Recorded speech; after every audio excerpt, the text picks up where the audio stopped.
Bonjour à tous. Alors, que se passe-t-il après l'Inde? Où est-ce que je vais aller? J'arrive donc en Thaïlande. J'hésitais entre la Thaïlande et Bali. Et finalement, c'est en Thaïlande que j'atterris. Quand j'étais dans cet ashram, je visualisais déjà un endroit calme, un peu fleur de lotus, très serein, où il y a peu de bruit, peu d'agitation, un peu l'opposé de cet ashram.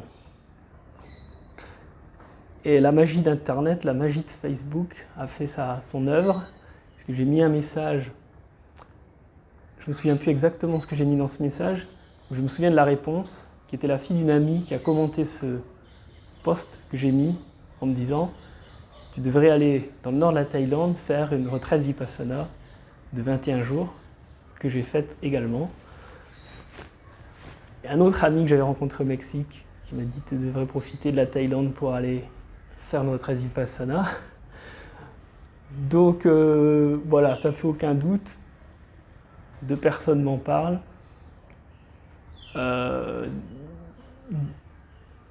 Donc j'y vais pour faire cette retraite de 21 jours Vipassana. Et ce qui est assez fou, enfin fou, pas tant que ça, mais ce que j'avais visualisé, imaginé, donc c'est-à-dire un endroit plus calme, plus serein, où il y a moins de bruit, un peu fleur de lotus, juste à côté de ce centre Vipassana, qui fait partie d'un monastère bouddhiste, il y a ce lac, et derrière ce lac, il y a un champ de lotus, littéralement. Voilà. Et je me suis dit, waouh, c'est quand même incroyable. Ça fonctionne, cette fameuse loi de l'attraction. Au plus on pense à une chose, en émettant les vibrations que ça représente, et au plus on s'attire ces choses. Et j'ai attiré cette chose parce que voilà, je l'ai pensé, je l'ai visualisé, voilà. Ce n'était pas une obsession, mais je me disais, ah, un endroit comme ça serait quand même bienvenu à ce moment-là. Voilà. Donc, fleur de lotus, un lac très serein, Vipassana, une des techniques de Vipassana qui existent. Il existe plusieurs, je m'en suis rendu compte plus tard. 21 jours. Un endroit où les dévots qui vivent là balayent tous les jours, ils arrosent tous les jours, 3 ou 4 fois par jour, il n'y a pas une feuille qui traîne par terre. C'est nickel. Donc j'hallucine un peu, je me dis, waouh, je suis dans quel monde? Je fais cette retraite de 21 jours avec une technique assise, méditation marchée. Voilà, ça se passe bien. Je suis un peu surpris parce que Vipassana, en tout cas le mot, j'en avais déjà entendu parler, mais c'était pas du tout ce que j'avais entendu. Là, on était libre, c'est-à-dire qu'on méditait jamais ensemble dans le hall de méditation. On gérait notre temps, en fait, c'était par... on gérait notre temps dans le sens où c'était par sigle, c'est-à-dire méditation marchée. Un temps égal de méditation marchée, un temps égal de méditation assise. On prenait une pause et on recommençait. Et ça toute la journée jusqu'à 21h. Voilà. Et je me suis quand même bizarre, moi j'avais entendu 10 heures par jour, assis sur un coussin, à pas bouger. Et là je me retrouve à devoir marcher. Bon, ok, soit, je suis là, je vais faire ce qu'il faut.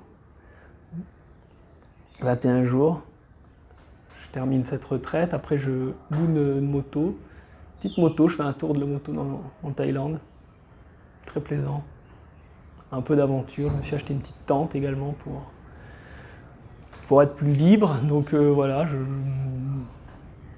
comme on dit, je kiffe, voilà, c'est plutôt bien, c'est plutôt cool, mais à un moment, après 10-15 jours, je pars en moto, je me rends compte que... Enfin, j'ai envie de retourner dans ce centre Vipassana pour faire 10 jours de plus. Et je retourne donc me faire 10 jours de plus dans ce centre. Voilà. Je ne rentre pas dans les détails de la technique, ce que je ressens. Mais en tout cas, ce que je veux dire avec ça, c'est que quand j'ai quitté l'Inde, je pensais simplement sortir du pays. Je ne savais pas exactement quoi faire, combien de temps. Et directement après, revenir en Inde, dans cet ashram. Sauf que la vie m'a embarqué dans autre chose. Et c'est ça que j'aime à la fois. C'est-à-dire que je crois que c'est bien quand on est dans une situation comme ça de voyage, exploration, enfin je ne sais pas trop comment l'appeler, de ne pas être trop fixe et pas trop vouloir suivre son plan qu'on s'est fixé. Parce qu'il peut y avoir tellement de facteurs qui influent, des rencontres, ça peut être voilà, des intuitions, des envies d'aller vers autre chose. Et ça, c'est une invitation que j'ai envie de vous partager, c'est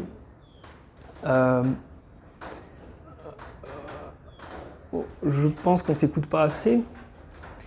Et il est important de s'écouter. Qu'est-ce que j'ai vraiment besoin en ce moment? Où est-ce que j'ai envie d'aller? Les choses vont se manifester. L'exemple de ce champ de lotus, quoi. J'étais dans un ashram, j'étais un peu pas perdu, mais quand on est dans des endroits comme ça, un peu isolés, un peu comme des bulles, dans mon mental, il y a toujours une partie qui me dit, qui a presque comme de la peur de sortir, d'aller vers l'extérieur. Et c'est exactement cette même peur que je ressens, que je peux ressentir quand j'étais chez moi en France, devant mon ordi, en train de vouloir partir quelque part, en train de regarder les billets d'avion, et me dire oui, non, mais en fait, peut-être que dans ce pays ça craint, il ne faut peut-être pas trop y aller, on ne sait jamais. C'est exactement ce genre de même peur qui, une fois qu'on est sorti soit de sa maison, soit devant son écran d'ordinateur, soit de cet ashram, hein, et ben en fait on se rend compte que c'est pas si féroce, ça va, ça peut bien se passer, je vais m'en sortir. Voilà. Donc j'en profite pour, alors que je parle de ça, c'est qu'il y a la théorie, comme à l'école, voilà, celui qui fait un stage de, j'en sais rien moi, d'école de peinture, on va lui dire comment apprendre à peindre, etc. Et puis après il y a le terrain, il y a comment on...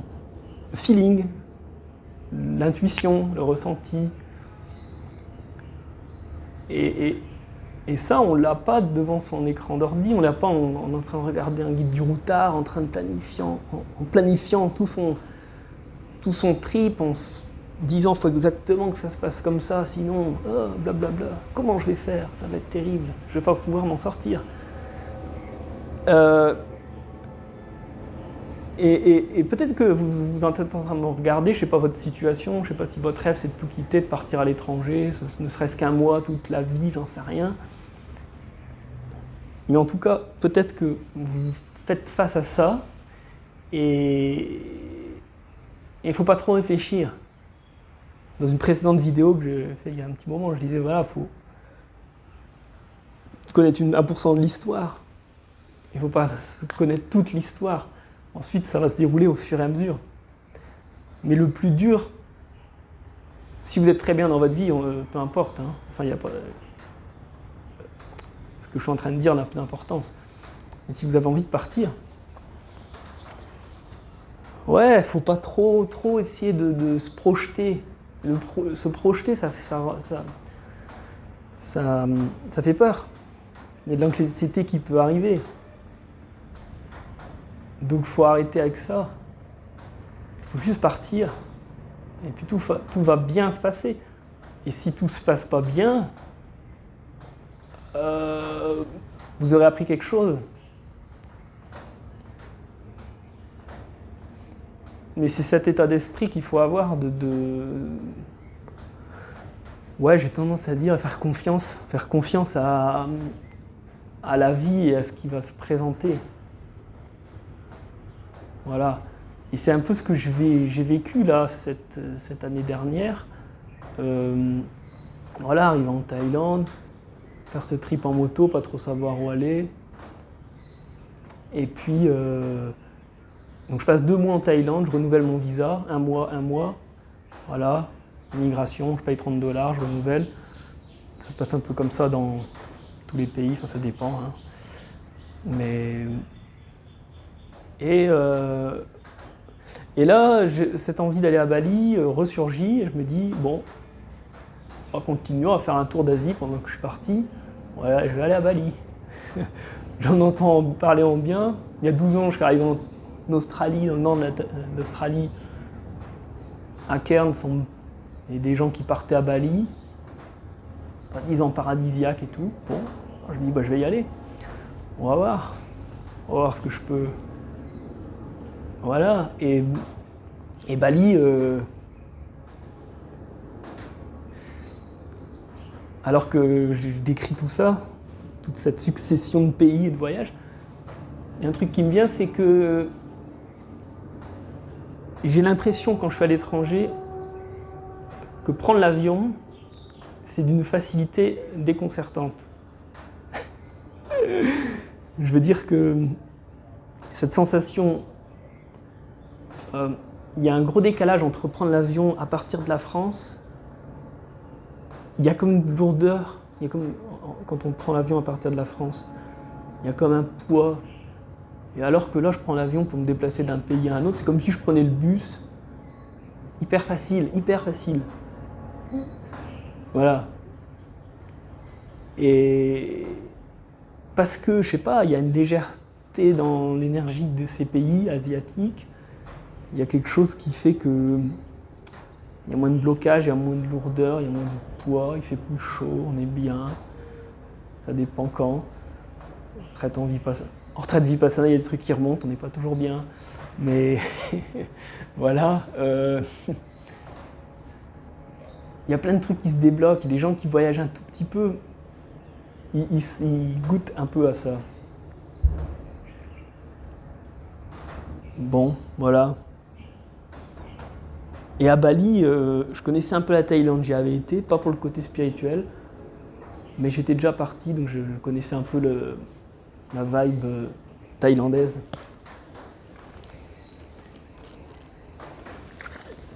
Qui sont d'ailleurs des gens très accueillants, très agréables, très gentils, enfin. Et ça, c'est un peu caractéristique de l'Asie, quoi. Il n'y a pas d'agressivité, il n'y a pas de méchanceté, il n'y a pas d'agression, pas, entre parenthèses, très peu. Et c'est ce qui fait qu'on se sent bien dans ces pays, quoi. Même s'il y a un total décalage entre de culture et de savoir-vivre, de standards d'hygiène, de tout ce qu'on veut, il y a un truc qui fait qu'on se sent bien, quoi. C'est moins prout-prout, c'est plus naturel, plus authentique. Enfin, il y a de la street food partout. Enfin, il y a une sorte de facilité, de fluidité. La vie est 4-5 fois moins chère qu'en France, donc évidemment ça débloque plein de trucs. Voilà. Bali, gros coup de cœur. Bali, je le mets en 3 premiers. Les gens d'une gentillesse, mais exceptionnelle. Exceptionnelle. J'ai halluciné. Quand on sort, bien évidemment, des villes un peu touristiques comme Ubud, Canggu, quand on va vraiment dans... Il n'y a pas peu de touristes. Les gens sont d'une gentillesse, ils prennent le temps de s'asseoir, de discuter, sans pression. Et il y a une facilité de communication, dans le sens où les gens percutent très vite ce qu'on dit. Ce qui est moins le cas, par exemple, au Sri Lanka, là où je suis actuellement. Il y a un décalage de compréhension, parfois rend la conversation peu fluide, moins fluide. L'anglais moins fluide. Bali parle assez bien anglais, donc c'est agréable. Et les gens d'une gentillesse incroyable. Donc Bali, ouais, il y a pour tout, il y a pour tous. Tout le monde peut y trouver son compte. Il y a beaucoup de digital nomades, enfin comme on appelle maintenant, qui travaillent depuis leur ordinateur, qui vivent dans ces pays-là parce que il fait bon vivre. La vie est beaucoup moins chère qu'en Europe, en Amérique. Voilà. Assez spirituel, très spirituel. Il y a une foi, on voit qu'il y a une grande foi dans ces gens-là.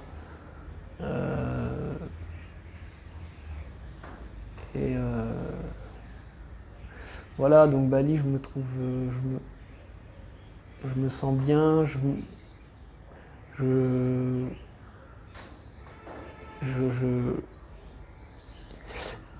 et j'avais expérimenté déjà au Mexique, Guatemala, ce qui s'appelle le breathwork, la technique de respiration. Et je me dis, il faut que je me forme.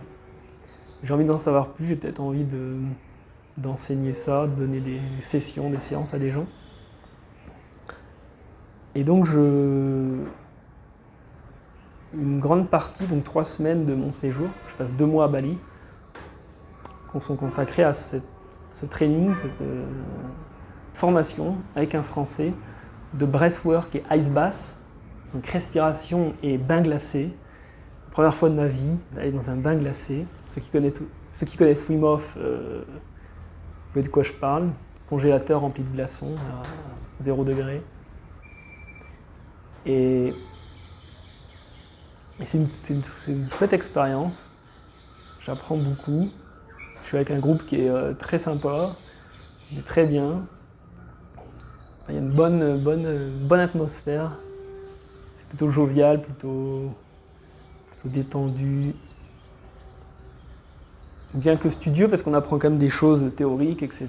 Donc c'est pas de tout repos, ça travaille. Et il faut être attentif. Mais en tout cas, j'apprends quelque chose, je me dis, pourquoi pas en faire une activité à un moment donné. Voilà, je me dis pourquoi pas développer ça, donner des séances de breathwork, de respiration à des gens. Ce que j'ai fait d'ailleurs juste après, en ligne et puis en présentiel, quelques séances. Donc voilà, donc il y a toujours à ce moment-là, cette recherche, ces pensées de me dire ouais, il y a bien un moment où tu vas plus avoir d'argent, il faut bien que tu commences à penser à quelque chose, à ton avenir, à quelque chose qui puisse te permettre de gagner de l'argent, simplement. Et donc, voilà, j'ai un peu cette pensée-là de me dire, bon, à ce moment-là, les choses ont changé. Mais, voilà, de me dire, bon, faut que tu te formes à quelque chose, quoi. Donc je me forme à quelque chose qui m'a déjà fait du bien à moi, personnellement, des grands bienfaits. Je me dis, partager ça aux autres, ça peut être juste très bien. Donc voilà, 3 semaines de formation. Et ça, c'était la dernière partie de mon séjour. Mais la première partie, c'est pareil, j'ai fait comme en Thaïlande, j'ai loué un scooter. Et j'ai un peu vadrouillé. J'ai un peu vadrouillé à Bali. J'ai rencontré des magnifiques rizières, j'étais dans des guest house où les gens sont adorables, où je me baladais, je suis invité par un local à boire le thé, un producteur de vanille qui m'a pareil fait visiter sa ferme de vanille. Première expérience pour moi, je ne connaissais pas du tout comment pousser la vanille. Et je suis tombé sur des chouettes personnes. J'ai d'ailleurs aidé un peu cette personne qui avait du mal avec Facebook à un peu se rendre un peu plus visible pour que les gens viennent à lui. Donc des gens vraiment dans le cœur, quoi. Ouais. des gens qui sont dans le cœur. J'ai pas senti à aucun moment à Bali cette énergie de... Ce qui peut être le cas dans d'autres pays très touristiques, que les gens sont là pour l'argent. On sent qu'ils veulent prendre l'argent des gens. Enfin, pour dire ça un peu vulgairement, mais à Bali, non, j'ai vraiment senti en premier ce côté très humain, très beau.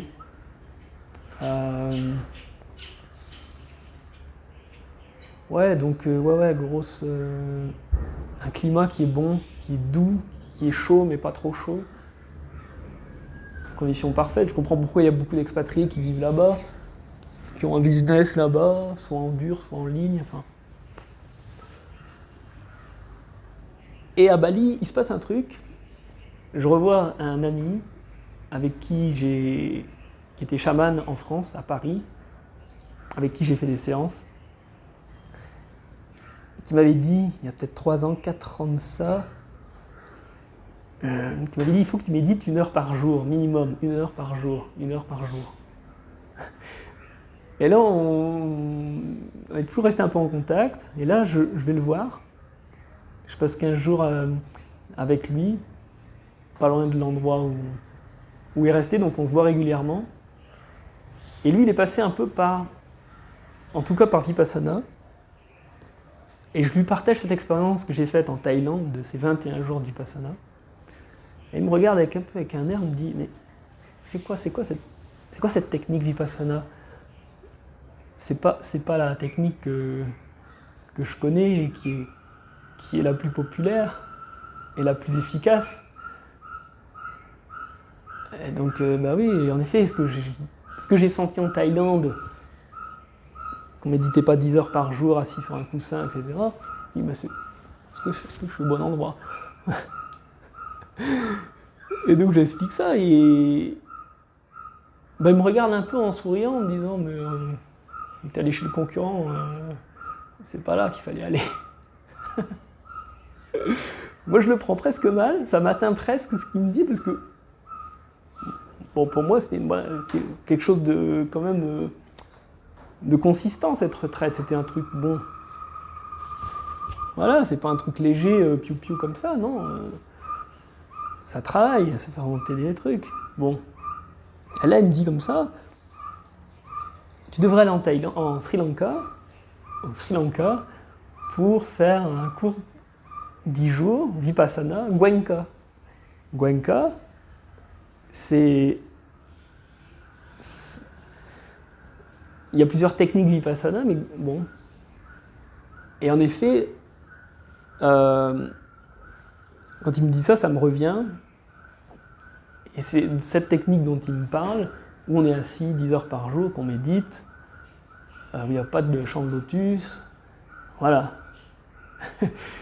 Et ça faisait déjà un moment que j'en entendais parler, au moins du mot, Vipassana, Goenka, mais j'en avais peur.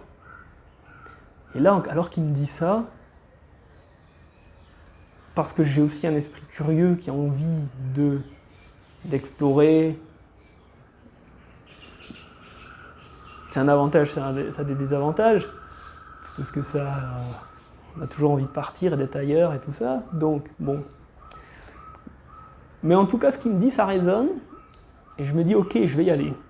Parce que j'ai au moins envie de tester cette technique Vipassana dont tout le monde parle. Faut au moins que je sache ce que c'est. Faut au moins que je sache ce que c'est. Et donc voilà, j'ai pas de doute. Après mes 2 mois à Bali, je réserve mon premier cours Vipassana sur l'application dhamma.org et je me retrouve au Sri Lanka, petite île au sud de l'Inde, qui fait penser à la Corse et l'Inde à la France. Et voilà, je commence Vipassana pour 10 jours dans un centre à côté de Kandy. Et je vous partagerai dans une prochaine vidéo cette expérience, comment ça s'est passé et où j'en suis actuellement. Voilà. À très bientôt.